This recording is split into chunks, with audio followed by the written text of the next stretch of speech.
Good morning students. आज हम NIOS का चैप्टर नंबर 4 करेंगे, रासायनिक अभिक्रियाएं और समीकरण। बेटा मैं आपको नोटबुक से ही करवा रही हूँ क्योंकि बुक से आप लोग कंफ्यूज हो जाओगे, इसलिए मैं ये क्वेश्चन आपके पास अवेलेबल हैं क्योंकि मैंने व्हाट्सएप पे भेज रखे, सभी बच्चों ने नोटबुक में कर रखे हैं। तो आप अपनी नोटबुक निकाल के तब ये क्वेश्चन साथ साथ समझ लीजिए। तो फर्स्ट क्वेश्चन है, भौतिक परिवर्तन कौन से होते हैं। भौतिक परिवर्तन बेटा वो होते हैं जो अस्थायी प्रकृति के होते हैं। मतलब कुछ टाइम के बाद अगर हमने कोई वस्तु ली है, उसके साथ हम कोई एक्टिविटी करते हैं लेकिन उसको कुछ टाइम के लिए छोड़ दें तो वापस अपने पुराने रूप में आ जाएगी। जैसे उदाहरण के लिए इसमें लिखा हुआ है, लोहे की एक छड़ ली, उसको हमने गर्म किया, गर्म करने के बाद क्या होगा, लोहा लाल रंग का हो जाएगा। जहाँ से उसको हम गर्म कर रहे हैं वो पार्ट क्या हो जाएगा, लाल हो जाएगा। लेकिन अगर हम उस गर्म करना बंद कर दें और उस लोहे को साइड में रख दें एक जगह पे, तो कुछ टाइम बाद जो जैसा वो पहले था वैसे ही रूप में आ जाएगा। ठीक है, तो ये क्या है, भौतिक परिवर्तन है। इसी तरह से हम जैसे पानी है, पानी का अगर हम उसको तापमान गिरा के, मतलब जैसे फ्रीज़र में रख के हम उसकी बर्फ़ बना लेते हैं, ठीक है, लेकिन जैसे हम उसको फ्रिज से बाहर निकालेंगे वो बर्फ़ थोड़े ना बना रहेगा, वो वापस से पानी बनेगा। तो इस तरह से ये भौतिक परिवर्तन है, जब कोई नया पदार्थ नहीं बनता है और जो परिवर्तन है वो कुछ टाइम के लिए ही होता है। जैसे ही उसके ऊपर से वो कंडीशन हटती है तो वापस अपने मूल रूप में आ जाता है। जैसे पानी, बर्फ़ थी तो बर्फ़ से पानी अपने मूल रूप में आ गया, और लोहा लाल रंग का हो गया था, वो भी वापस से अपने नॉर्मल कलर में आ गया। तो ये क्या है, हमारे भौतिक परिवर्तन है। ठीक है, अब क्वेश्चन नंबर 2, रासायनिक परिवर्तन कौन से होते हैं। रासायनिक परिवर्तन वो होते हैं जो स्थायी प्रकृति के होते हैं। मतलब एक बार प्रोडक्ट बनने के बाद हम उसको चेंज नहीं कर सकते। जैसे जैसे हम भात बनाते हैं, भात मतलब चावल को गर्म करने के बाद चावल को पकाते हैं तो उसको क्या बोलते हैं, भात बोलते हैं। तो चावल पकने के बाद हम उससे वो कच्चा चावल नहीं बना सकते। एक बार चावल पक गया तो उसके बाद हम उससे वो कच्चा चावल नहीं बना सकते। ये क्या है, रासायनिक परिवर्तन है। ऐसे ही दूध का हमने दही बनाया, तो दही बनाने के बाद हम ये चाहें कि हम दही से वापस से दूध बना दें तो वो हम नहीं बना सकते। वो क्या है, हमारे रासायनिक परिवर्तन है। ठीक है, रासायनिक अभिक्रियाएं कितने प्रकार की होती हैं। रासायनिक अभिक्रियाएं मुख्यतः बेटा 4 प्रकार की होती हैं। वैसे तो बहुत टाइप्स की होती हैं, बहुत डिफरेंट नाम रख रखे, लेकिन हम मेन 4 लेके चलते हैं। जैसे एक होती है संयोजन अभिक्रिया, अपघटन अभिक्रिया, विस्थापन अभिक्रिया, द्वितीय विस्थापन अभिक्रिया। ये सारे के सारे बेटा आगे सोल्व होके मिलेंगे आपको, यहाँ पे सिर्फ नाम दिए हुए हैं। संयोजन अभिक्रिया, अपघटन अभिक्रिया, विस्थापन अभिक्रिया और द्वितीय विस्थापन अभिक्रिया। ठीक है, इनके अलावा भी कुछ अभिक्रियाएं होती हैं जिनके नाम नीचे और भी दिए हुए हैं। उपचयन, अपचयन, रिडॉक्स, ऊष्माशोषी, ऊष्माक्षेपी। ये सारी की सारी अभिक्रिया आपको आगे सोल्व कर रखी हैं, यहाँ पे सिर्फ नाम दिए हुए हैं। पहली अभिक्रिया यहाँ पे आई गई है नेक्स्ट क्वेश्चन में। संयोजन अभिक्रिया कौन सी होती है। संयोजन अभिक्रिया वो अभिक्रिया होती है जब दो या दो से अधिक पदार्थ मिलके क्या करते हैं, जुड़ के एक नया पदार्थ बनाते हैं। उसको क्या कहेंगे, हम संयोजन अभिक्रिया कहेंगे। और जो पदार्थ मिलते हैं उनको क्या कहते हैं, अभिकारक। या जैसे यहाँ पे Mg और O2 क्या है, अभिकारक है, और उन्होंने क्या बनाया, MgO बनाया। तो ये क्या है, उत्पाद। तो डेफिनेशन में क्या लिखा हुआ है, वे रासायनिक अभिक्रियाएं जिनमें 2 या 2 से अधिक पदार्थ के संयोजन से एक नया पदार्थ मिलता है, ऐसी अभिक्रिया को हम क्या कहते हैं, संयोजन अभिक्रिया कहते हैं। 2 पदार्थ मिले और एक नया पदार्थ बना तो इसको क्या कहेंगे, संयोजन। या फिर हम इसको दूसरी डेफिनेशन में दूसरे तरीके से कैसे बोल सकते हैं, जब 2 या 2 से अधिक अभिकारक मिलकर एक उत्पाद बनाते हैं तो उसको क्या कहते हैं, संयोजन अभिक्रिया। 2 है ना, यहाँ पे भी कार्बन और ऑक्सीजन 2 मिलके क्या बनाया, कार्बन डाइऑक्साइड गैस बनाई। तो ये भी क्या है, संयोजन अभिक्रिया।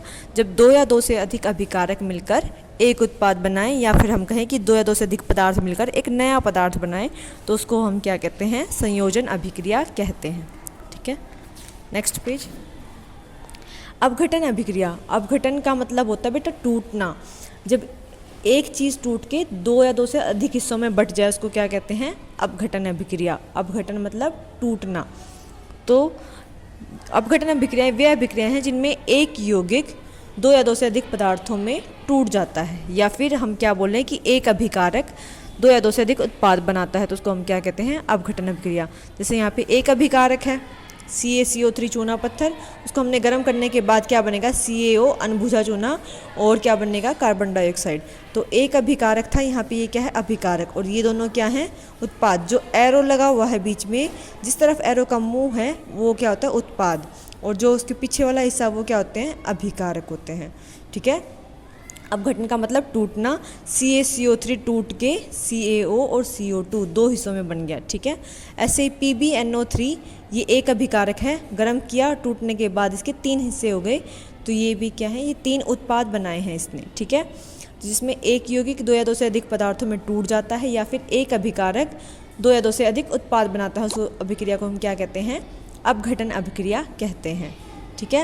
ये एग्जाम्पल आपको याद करने हैं, इनमें से कोई भी एक एग्जाम्पल आ जाता है, या तो आपको क्वेश्चन आ जाता है सीधा डेफिनेशन बताओ और उसका उदाहरण दो, या फिर आपको ऐसे ही एक रिएक्शन दी होगी और ये पहचानने के लिए बोला जाएगा कि ये कौन सी अभिक्रिया है, तो आपको याद होना चाहिए।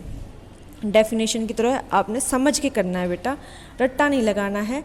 संयोजन में क्या था, 2 अभिकारक मिलके एक उत्पाद बनाया था। देखो यहाँ पे Mg और O2 ये अभिकारक हैं और उन्होंने एक उत्पाद बनाया था 2MgO। तो ये क्या है, संयोजन। संयोजन मतलब जुड़ना, संयोजन मतलब जुड़ना, और अपघटन मतलब टूटना। यहाँ पे एक अभिकारक है और उसने 2 या 2 से अधिक उत्पाद बनाए हैं, तो ये क्या है, अपघटन अभिक्रिया है। यहाँ पे एग्जाम्पल दिए हुए हैं, इनको आपको याद करना है। नेक्स्ट है विस्थापन अभिक्रिया। विस्थापन अभिक्रिया वे अभिक्रिया जिसमें एक अधिक क्रियाशील धातु है वो कम क्रियाशील के साथ आयनों का आदान प्रदान करती है। ठीक है। उदाहरण के लिए अगर मैं आपको वैसे समझाऊं अपनी प्रैक्टिकल लाइफ से, तो जैसे आपके क्लास में एक मॉनिटर बना देते हैं, उसके पास थोड़ी ज़्यादा पावर होती है दूसरे बच्चों के बजाय, कि वो कंप्लेन कर सकता है मैडम को और बता सकता है कौन बच्चा बोल रहा है कौन बच्चा नहीं बोल रहा है। ठीक है। तो एक उसके पास, हम यहाँ पे मान के चलें कि उसके पास ज़्यादा पावर है बजाय दूसरे बच्चों के। ठीक है। तो क्या करता है, मॉनिटर जाता है एक बच्चे के पास, बोलता है भाई सीट खाली कर, यहाँ पे तो मैं बैठूंगा। तो दूसरे बच्चे के पास कोई ऑप्शन नहीं, क्योंकि वो मॉनिटर है। ठीक है। तो उसके पास ज़्यादा पावर है, तो उसने उसको उठाया वहाँ से और वो खुद उसकी जगह पे बैठ गया। तो इसी तरह से यहाँ पे रिएक्शन में, ये उदाहरण के लिए बताया बेटा, इसी तरह रिएक्शंस में क्या होता है कि जो अधिक क्रियाशील धातु जिसके पास ज़्यादा पावर है वो कम क्रियाशील धातु को हटा के उसकी जगह पे खुद बैठ जाता है, तो उसको हम क्या कहते हैं, विस्थापन अभिक्रिया कहते हैं। ठीक है। तो Fe plus CuSO4 gives out FeSO4 plus Cu। Fe ज़्यादा क्रियाशील है बजाय के कॉपर के। ठीक है। आयरन है वो हमारी कॉपर से ज़्यादा क्रियाशील है, इसके पास ज़्यादा पावर है बजाय कॉपर के, तो इसने कॉपर को हटाया और कॉपर की जगह पे खुद बैठ गया।